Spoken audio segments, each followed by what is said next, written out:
তাদেরকে মুর্দা তো বলা দূরের কথা, তোমাদের দিলের ভিতরে মুর্দা খেয়াল যেন না আসে,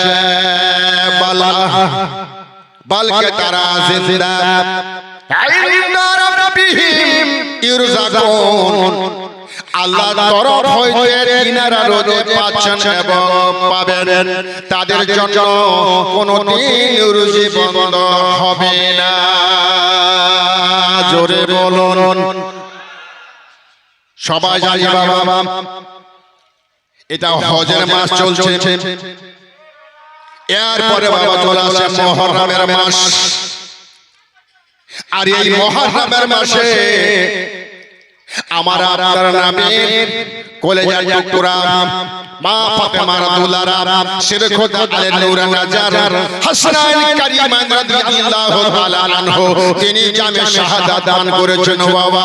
যেই হোসেনের জন্য আল্লাহ দুনিয়াতে পানি পাঠিয়েছিলেন, যে আলীর জন্য দুনিয়াতে সৃষ্টি করেছিলেন, সেই নবী মুস্তাফার জন্য সারা দুনিয়া পেয়েছিলেন বাবারে। আজকে সেই কলেজার টুকরা ইমাম হোসেনকে এক ফোঁটা তারা পানি দেয়নি। ভাইরা আমার বাবারা, পিছাতে গেলাম না, আগাতে গেলাম না, এবার আমার হোসেন রাদিয়াল্লাহু তাআলা আনহু বুঝে গেছেন যুদ্ধের ময়দানে আমাকে যেতে হবে, কোনো মতে আমাকে ছাড়ে দিলে হবে না, আমাকে দাঁড়ালে হবে না। এবার হোসেন রাদিয়াল্লাহু তাআলা আনহু তিনি আমার নবীর এই পাগড়ি মোবারক মাথায় বেঁধে নিলেন। সাইয়্যিদুশ শুহাদা আমির হামজা রাদিয়াল্লাহু তাআলা আনহু আল্লাহ ওই জুলফিকার দরবারে থেকে নিয়ে নিলেন, আর আমার নবী মুস্তাফা আমার পাগড়ি মোবারক বেঁধে দুলদুলে চেপে গেলেন। জাবান দুলদুলে চেপে যাবা আমার নবীর প্যারা হোসেন দুলদুলে বসে গেলেন বাবা। দুলদুলকে বলছে দুলদুল রে আদেরি করে শোনা, তাড়াতাড়ি করে কারবালায় পৌঁছে দাও। ঘোড়া বলছে আমি যাব না, যাবে না। আমার হোসেনের প্যারা দুলদুল বলতে আরম্ভ করেছে, ওগো মা ফাতেমার বেটা হোসেন, আপনি আমার উপরে বসে আছেন, আপনার দৃষ্টি পড়ে আছে কারবালাতে, তবে হুজুর আপনি কি নিচে মুখ করে দেখেছেন? দেখুন হোসেন বলছেন নিচে আবার কি আছে রে? আমার হোসেন যেমন নিচে মুখ করে দেখতে গেছেন বাবা, আমার হোসেনের প্যারা বেটি 7 বছরের সখিনা ঘোড়ার পা ধরে কাঁদতেছে। সঙ্গে সঙ্গে ইমাম হোসেন নিচে নেমে গেলেন, বেটিকে বুকে জড়িয়ে ধরেছিলেন, বলে বেটি রে আমাকে বাধা দিস না মা। বেটি বলছে আব্বা গো আমাকে ছেড়ে আপনি কোথায় যাবেন গো আব্বা, আমাকে ছেড়ে যায় না। হোসেন বলছে বেটি রে আমাকে কারবালা যেতে দে রে মা, আমাকে বাধা দিস না রে মা, কারণ আমার একের পর এক সব চলে গেল রে, আমাকে বাধা দিস না। ইমাম হোসেন রাদিয়াল্লাহু তাআলা আনহু বেটিকে সান্ত্বনা দিয়া দুলদুলে চেপে গেলেন, আর দুলদুলে চেপে গিয়া কারবালায় পৌঁছায়া গেলেন। যাব কারবালা পৌঁছে গেল ইমাম হোসেনের প্যারা লক্ষ্যে জিগার কারবালায় পৌঁছে যাবার পরে আমার হোসেন ময়দানে নামতে যাবে, তিনি বলেছিলেন আমি একটু 10কে বুঝিয়ে দিতে দিই, এদের দলকে একটু বুঝিয়ে দিই। আমার হোসেন তাদের সামনে বাবা এমন ভাবে জলসা করেছিলেন, এমন ভাবে জলসা করেছিলেন, কোনো মতেই তারা বাবা শুনলো না। তারা বলেছিল হোসেন যদি তুমি প্রাণে বাঁচতে চাও তাহলে নিজেদের হাতে হাত দিয়ে দাও, আর যদি তুমি হাত না দাও যুদ্ধের জন্য প্রস্তুত হয়ে যাও। হোসেন বলছেন শোনো রে আমি হলাম নবীর নাতি রে, আমার নবী দো জাহানের বাদশা, আমার নবী মুস্তাফা বলেছে ভাই হোসেন রে কোনদিন বাতিলের হাতে হাত দেবে না, বাতিলের সামনে তুমি মাথা ঝুঁকাবে না। আবার হুসাইন যেমন এই কথা বলেছেন বাবা, এই বলতে বলতে আল্লাহু আকবার আর কি বলতে গেলাম না, আমার হোসেনের সঙ্গে যুদ্ধ আরম্ভ হয়ে গেছে। হোসেন মনে করছে শোনো গো, আমার আলী আকবরকে মেরেছো, আমার আওনা মুহাম্মদকে মেরেছো, ইমাম মুসলিমকে মেরেছো, ইমাম মুসলিমের কলিজা দুটো মেরেছো, আজকে তোমাদেরকে ছেড়ে দেব না। আমার হোসেনের সঙ্গে এই যুদ্ধ আরম্ভ হলো বাবা, ইমাম হোসেনের সঙ্গে যুদ্ধ আরম্ভ হলো, আমার যুদ্ধ আরম্ভ হলো। এই যুদ্ধের প্রান্তরে ইমাম হোসেনের কাছে 22,000 সৈন্য বাবা হেরে যাচ্ছে। তারা মনে করল কি ব্যাপার, আজকে ইমাম হোসেন একদিকে আগা, আমরা হলাম 22,000, তাহলে হোসেনের কাছে আমরা যদি হেরে যাই কেমন হবে? না রে না, তারবারে চালিয়ে যাও। ইমাম হোসেন বলে করেছিলেন মারবো না হয় মরবো, আজকে তোদেরকে ছেড়ে দেব না।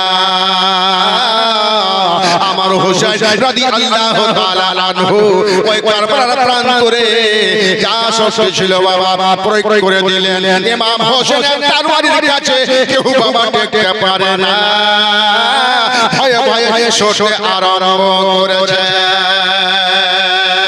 কিন্তু আমার ভাইরা, আমার মা বোনেরা, আমার হোসেন রাদিয়াল্লাহু তাআলা আনহু কত আট চালাবে বাবা, যার পেটে আজকে এক সপ্তাহ ধরে দানা পানি নাই, যার পেটে কোনো পানি নাই, দাদা কত কোন ধরে বাবা তরবারি খানা চালাবে।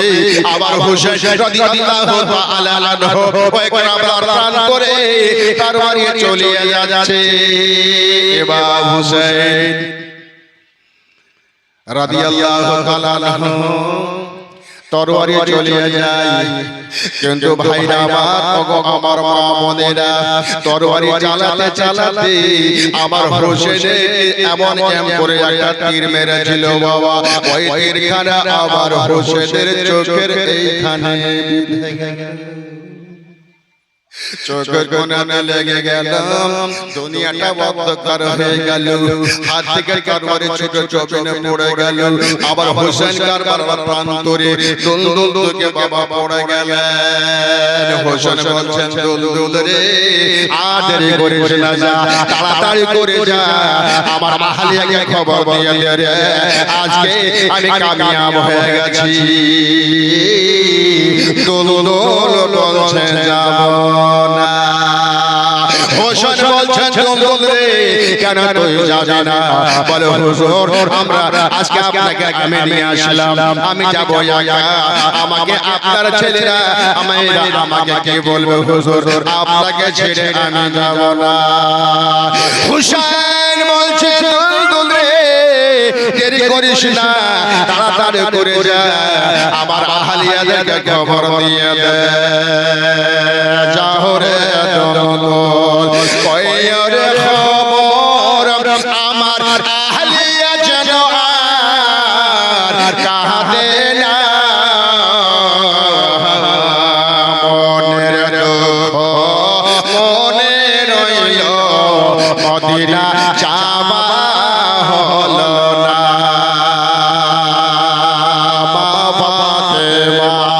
বসে কাঁদে একটি ফুলের বাগিচা, নূরের ফারেশতা বাতাস শহরে, ওই যে ফাতেমার গায়ে লেগেছে আগুন, কারবালার আগুন বাতাসে কি ঠান্ডা হয়, আজ বুঝি কারবালার আগুন লেগেছে মোর কলিজায়। দুলদুল চলে গেল, ইমাম হোসেন চট্টগ্রামে পড়ে আছে। তিনজন গুন্ডা এসে আমার হুজুরের কাছে বাবা বসে গেল, একজন পায়ের দিকে, একজন মাঝখানে, একজন গলার দিকে। আমার হোসেনের গলা কাটার জন্য তরবারি চালাতে আরম্ভ করেছে। আমার হোসেন তাদেরকে জিজ্ঞাসা করে, তোরা তীর মেরে ঝাঁঝরা করে দিয়েছো, বলল মেরে ঝাঁঝরা করে দিয়েছো রে, তোদেরকে মনে সাথ মিটে নিয়ে তারা বলছিল হুসেন আমরা তীর মেরেছে মনে সাথ মিটে নিয়ে আমরা বললাম চালিয়েছে মনে সাথ মিটে নিয়ে তোমার উপরে বসেছি তোমার গলা কাটার জন্য। আবার হুসেনকে দেখে বলেছিলেন তোমরা কি আছো তোমরা কি আমার গলা কাটতে পারবে? সেই ব্যক্তি বলেছিল ওগো হুসেন আমি যদি তোমার গলা কাটতে না পারি তাহলে কেউ তোমার গলা কাটতে পারবে না। হুসেন বলেছিলেন দেখি যখন তুমি এত বড় কথা বলতেছো তোমার জামাটা খুলো রে, তোমার জামাটা আমি একটু দেখবো রে। বলে কেন? বলে শোনো রে আমার নানা আমাকে বলে গেছিল ভাই হুসেন রে তুমি কারবালায় শহীদ হবে রে ভাই, তবে তোমার গলা সবাই কাটতে পারবে না। আমি জিজ্ঞাসা করেছিলাম নানা কে আমার গলা কাটবে? আমি বলেছিলাম আমার নানা বলেছিল ভাই হুসেন রে দেখবি যার এই জামাটা খুলতে বলবি এই সিনার উপরে লম্বা করে দাগ থাকবে রে ভাইয়া, ওই ছাড়া তোমার গলা কেউ কাটতে পারবে না। তুমি যখন আমাকে বলতেছো দেখি তোমার জামাটা খোলো লম্বা করে দাগ আমার নানা বলে গেছে রে একটু আমাকে দেখতে দাও। আবার হুসেনের কথা শুনে বাবা জামাটা খুলে দেওয়া হলো। সত্যি যে লোকটা তরবারি নিয়ে গলায় বাবা কাটবে তার সিনার উপরে লম্বা করে দাগ রয়েছে। আমার হুসেনের কলেজা ফেটে গেল। আমার হুসেন আর সহ্য করতে পারলেন না। তিনি বলেছিলেন শোনো রে তুমি ছাড়া আমার গলা কেউ কাটতে পারবে না, তবে দেরি করো না তাড়াতাড়ি করে আমার গলাটা কেটে দাও। আমার হুসেনের গলাতে ছুরি চালাচ্ছে বাবা, ওই ছুরিতে গলা কাটে না। ধারখানা পরীক্ষা করি গলা যখন কাটে না ধারখানা পরীক্ষা করে দেখি গলা কেন কাটে না। রাগ করে বাবা ওই তরবারিটা চালিয়ে দিল, একটা পাথরে পড়ে গেল, ওই তরবারির আঘাতে পাথর টুকরা হয়ে গেল। আমার হুসেনের গলা কাটে না। আবার হুসেন রাদিয়াল্লাহু তাআলা আনহু বলছে ওগো তুমি আমার গলা কাটতে পারবে না। বলে কেন? আমি তো তরবারি চালাচ্ছি ওই জায়গাতে কাটে না কেন? আমার হুসেন বলছেন ও ইহুদির সৈন্যরা তুমি যে জায়গাতে তরবারি চালাচ্ছ রে ওই জায়গাতে কাটবে না, কারণ আমার নানা ওই জায়গাতে চুমা দিয়েছে। আমার নানা চুমা দিয়েছে রে, ওই জায়গাকে ছুরিতে কাটবে না, তরবারিতে কাটবে না, তবে ওইখান থেকে সরিয়ে দাও রে। ওইখান থেকে যেমন সরিয়ে দেওয়া হলো আমার হুসেন রাদিয়াল্লাহু তাআলা আনহুকে জামে শাহাদাত পান করিয়ে দেওয়া হলো। ইন্না লিল্লাহি ওয়া ইন্না ইলাইহি রাজিউন। আমার হুসেন জান্নাতে হয়ে গেলেন, তিনি জামে শাহাদাত পান করে গেলেন বাবা।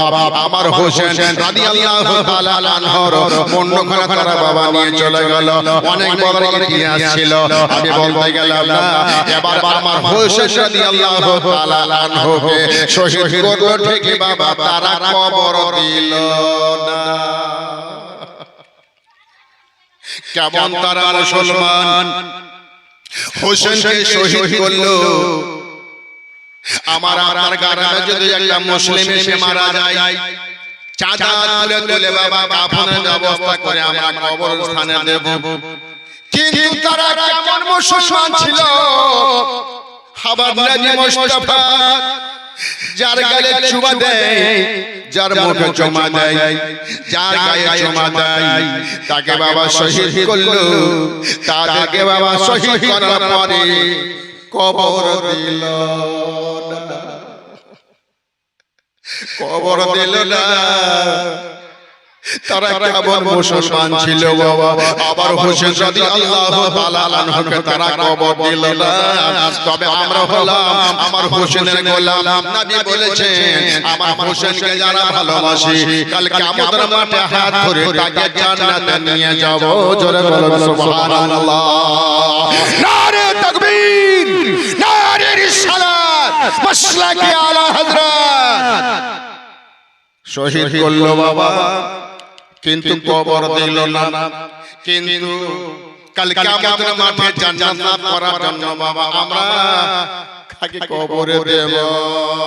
তবে ভাইরা আপনারা বলুন, কোন ভাই যদি মারা যায় তাকে কয়টা কাফন আমরা দিই? তিনটা দিই না? তিনটা কাফন দিই। আমার মায়েরা যখন ইন্তেকাল করে 5 খানা কাফন দেওয়া হয় কিনা বলুন? তবে আমার ভাইরা ও আমার বাবারা, আবার নবী যেহেতু বলেছেন যে আমার হোসেনকে যারা ভালোবাসে আমি কাল কিয়ামতের মাঠে আমি তাকে জান্নাতে নিয়ে যাব। তবে আমার ভাইরা আমার হোসেনকে আমরা কবরে দেব বাবা, কিন্তু কবরে দিতে গেলে বাবা কাফন দিতে হবে। আর ওই কাফনের ওসিলাতে আল্লাহ জান্নাতি বানাবে। জোরে বলুন সুবহানাল্লাহ। আমার হোসেন রাদিয়াল্লাহু তাআলা আনহুকে কবর দেব। তবে ভাইরা আমার বাবাজিরা আজকে এত মুসিবতের মাঝখানে দিয়া এরা বাবা এই জালসার ব্যবস্থা করেছেন। তবে আমার হোসেনকে কে ভালোবাসেন? আমার হোসেনের জন্য এই 3 খানা কাফন আপনাদের কাছে আমি নেব। আল্লাহর কাছে আমি দোয়া করব আপনার পরিবারের জন্য, আপনার ছেলেমেয়ের জন্য। মাত্র 3টা মিনিট সময় আল্লাহর কাছে দোয়া করব আমার হোসেনের এই 3 খানা কাফন আল্লাহর ওয়াস্তে কি এমন আছেন বাবা 1000 করে টাকা আমার হোসেনের কাফন কেনার জন্য কবরে দিয়ে আল্লাহর কাছে আপনার পরিবারের জন্য দোয়াটা আল্লাহর দরবারে দরখাস্তটা পেশ করে দেব। সুবহানাল্লাহ সুবহানাল্লাহ। আল্লাহ পাকের দরবারে আছেন আমার হোসেন রাদিয়াল্লাহু তাআলা আনহুর মহব্বতে 3 খানা কাফন, প্রথম কাফনে কে শামিল হবেন একটু আল্লাহর কাছে দোয়াটা করে দিন আপনার পরিবারের জন্য। আল্লাহর ওয়াস্তে হাত তুলুন। যে কামলি ওয়ালা মোর রাবে, যে কামলি ওয়ালা আমার শাহে মদিনা, পার করে দাও মোদের সাফিনা নবী গো, পার করে দাও মোদের সাফিনা। বলো সুবহানাল্লাহ। মোর রাবে যে উম্মত ওয়ালা, মোর রাবে যে উম্মত ওয়ালা আমার শাহে মদিনা, পার করে দাও মোদের সাফিনা নবী গো, পার করে দাও মোদের সাফিনা। তোমায় না দেখিলে নবী ভালো লাগে না,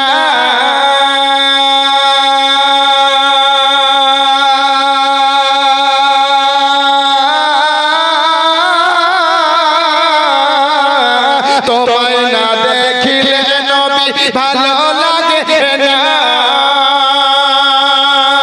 একবার দেখা দাও নবীজি এটাই মনের বাসনা, পার করে দাও মোদের সাফিনা নবী গো, পার করে দাও মোদের সাফিনা।